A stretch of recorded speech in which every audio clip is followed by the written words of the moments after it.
Bu darsimizda Word dasturiga lotin va kirill tarjimon dasturini o'rnatishni ko'rib chiqamiz. Bizga ushbu dastur kerak bo'ladi. Ushbu dasturda kiramiz, setupga bosamiz. Qoidadan next tanlaymiz. Bunga belgilab next bosamiz. Yana bir marta bosamiz. Ozgina kutamiz, o'rnatiladi.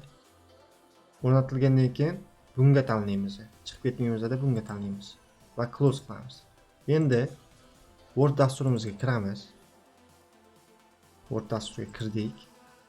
Agar e'tibor bergan bo'lsangiz, Nastroyka degan bo'lim ochiladi. Mana Nastroyka degan bo'lim ochildi.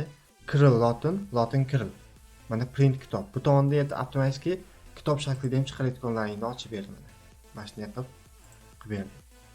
Bizlar kompyuterimizga Word dasturida lotindan kirillga, kirilldan lotinga o'tkazayotgan dasturni o'rnatib oldik.